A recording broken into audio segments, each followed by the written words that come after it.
The Mole Season 2 is starting to get spicy. The show's producers are being pettier than ever, and episode 5 brings us 2 major twists. Hey y'all, it's Nay. Welcome back to my little corner of YouTube. This video will contain spoilers for The Mole Season 2, episodes 4 and 5, so if you haven't seen them yet and you do not want spoilers, save this video and come back after you do. You are about to hear my thoughts on episodes 4 and 5, but of course I want to hear yours, so feel free to drop your thoughts below if you do want to participate in the conversation. And give this video a like before you go, so I know you enjoyed it. If you missed my video on episodes 1 through 3, you can find it on my The Mole playlist on my channel. Tony.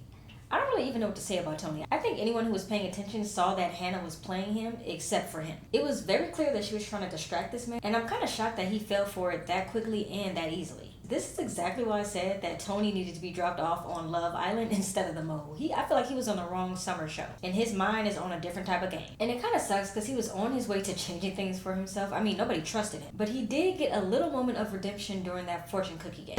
They trust me, you know? God, I love this game. $20,000, baby. And then he immediately goes home in episode 5. Blindsided, all because he wanted to be in a showmance, instead of playing the game and realizing that Hannah was playing him. Kissing all on her like he had this game in the bag. Whole time she was plotting against him. You gotta give it to Hannah though, she played that man well. She isn't leaving Tony's elimination unscathed though. Hannah's alliance with Tony was very public. Everybody knew that they were, it's not even in cahoots because it was pretty out in the open. It wasn't like they were sneaking around, they were kissing each other at the table. And now everyone knows that she played him, straight up played him. So I don't know how much luck she's gonna have building alliances moving forward in the game. Are you okay, Hannah? Are you stunned because it's him, or are you stunned because you knew something? At the end of the day though, that's the game. She's playing the game and there can only be one winner. Like she said, it's not going to be her and Tony winning at the end of the game. It's going to be her or Tony. In my video on episodes 1 through 3, I said that I didn't think Muna was very good at lying. To me, it seems like she kind of does this over-explanatory type of thing that some people do when they lie, when they start giving you details on top of details on top of details that you literally did not ask for. That's what Muna does. And she did it again in episode 4 when she was lying about what was in her fortune cookie. And Hannah actually caught on to it. Honestly, if you guys want to vote for me, but you're going to take the money with you. So do what you got to do at this point. Okay, I want you guys to see this performance right here in a second when you vote me off and I have the 10K. And unfortunately for Muna, I don't think that Hannah is the only one. Doing the shipping crate challenge, everybody was like, we're gonna bet our bottom dollar that Muna is the one that's getting voted for the most. Now that's not saying that she is the mole necessarily, but it's saying that people think that she's the mole. So it's not really looking too good for her in the sense that she can't really build trust with people because they don't trust her. And I really kind of feel like Muna has been the top pick for the mole since day 1. Like I said, literally since episode 2 when she was like, I didn't take the money, it wasn't me. She's been the top pick for the mole since then. And she's one of my top picks to be the mole. She also kind of lost me during that auction, which by the way, I love the auction. I don't know if the mole has always done an auction, but I definitely feel like it was a nod to Survivor. For any Survivor fans out there, or anyone who isn't, Survivor has a very popular fan favorite auction that they do every once in a while. And it's when they bring it back, everybody's super excited about it, and it's the Survivor auction.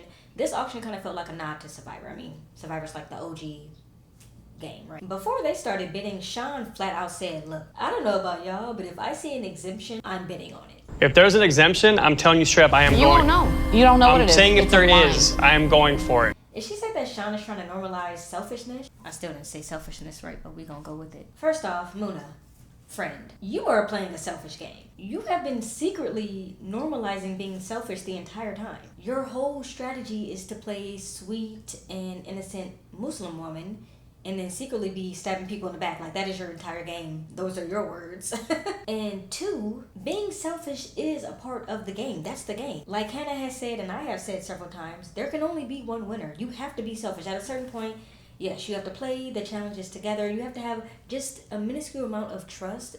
But at the end of the day, it's a selfish game. So you have to play for yourself. The challenge is figuring out how to balance playing with other people but still playing selfishly, and that's what you have to figure out how to do in games like this. So the game is inherently selfish, and like I mentioned in my previous video, if there were ever a reality game show to play in a selfish manner, this is the one, because you can't be voted out. You're not going to get voted out for being an asshole. You can literally be as selfish, as savage, or as messed up as you want to be. Who gonna check you? Of course, that doesn't mean that they're not going to be mad at you. Whoever was petty enough to take all of the money from the pot during the auction, everybody is coming for them, whether it was the mole or somebody else, and I'm going to talk about who I think it was. Sean was very adamant about the fact that, look, if I see an exemption card, I'm bidding on the exemption card. Everybody's going to think it's him. He said he was going to bid for it. It's likely that he would be the person to bid the most so that he can just cut out any of the middlemen trying to bid against him. It could have also been the mole. What a great opportunity for the mole to just wipe the pot clean. But it hurt me to see all $59,500 to be wiped from the pot. Like, I was like, I know they didn't just take all the money. I think it looks very suspicious for Sean. And the problem with this game is that if you do anything suspicious, people are going to assume you're the mole. Because the mole also would have took this opportunity to sabotage the game. So now, even if Sean isn't the mole, people are going to be like, it's him.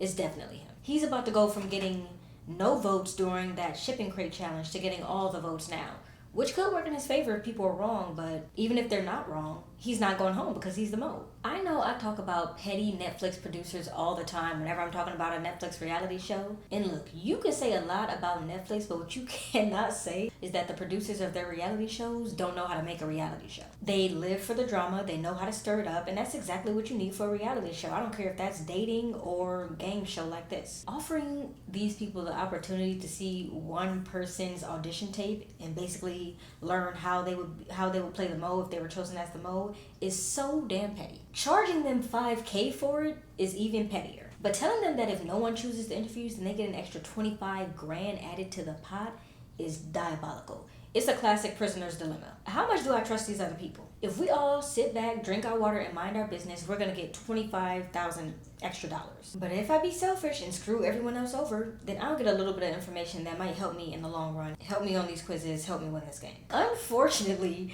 99% of the cast did decide to screw people over. And of course, the only one who didn't is pretty much the only one I see here that's actually focused on building the money in the pot, and that's Q. He was pissed. He was livid, and I would have been too, because I took a loss for all of y'all, and every single one of y'all went against me. I know that he's not the mole. He's not even on my list for being the mole. Unless he is playing a very convincing game and looking like he's all about the team and he is the mole, he's just here for the money. Like, literally, Netflix was like, do you want to be on this game? He was like, is there a prize? Is there a cash prize? They were like, yes. He was like, then I will be on the game. Like that. Like, that is literally it. I mean, they are stressing this man out. Every single challenge, he's like, bruh, the money. Y'all are forgetting about the money, and I'm not understanding. We're going to get to the point we're not going to have no money. Oh, hell no, man. Somebody just took the whole pot. Again.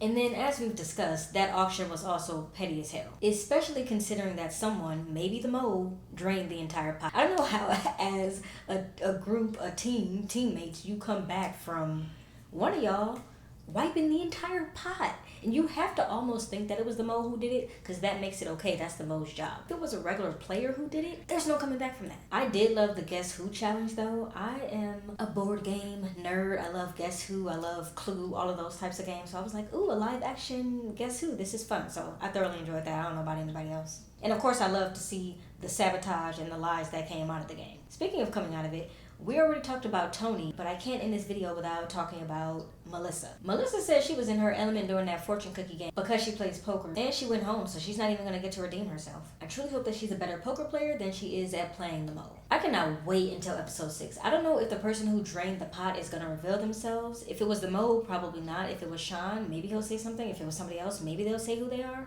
But I am excited to see the fallout from it nonetheless, because like I said, you have to lose all trust for all of your castmates after somebody drains your entire... I can't get over it. I can't get over how they got rid of all the money. That's insane. How do you get rid of all the money? At least leave the $500. Crazy. And I think that Sean is about to be down bad regardless, because even if it wasn't him, they're going to think it was him. As of now, my top mole suspects haven't really changed that much. Muna, Michael, definitely Sean. But I also feel like Deanna might be, and I know that's crazy because she hasn't really done much, but that's exactly my point. She's playing almost too clean of a game that I feel like she might be the mole. This game is designed to make you suspect everyone, and at this point, around these episodes, is when it starts to be like, okay, every single person could be a suspect, and I love it because we're getting into it now. Let me know who you think the mole is after this batch of episodes, and I will see you back here next week to discuss the next batch. Bye! Alright, that was good. That's why Tony should have went to Love Island. Both of you get to win the money at that. Y'all know that they have a famous, no, not famous. No, I guess it's famous. He was trying to rationalize. No, she used something else. Normalize. She said normalize, and that was a very interesting choice of words. And then insert the clip of what Sean said. You're being so cute. You're a cutie. My hands shaking like I need it. I don't know why you got me sinking so low. Yeah. Girl, you got me restless.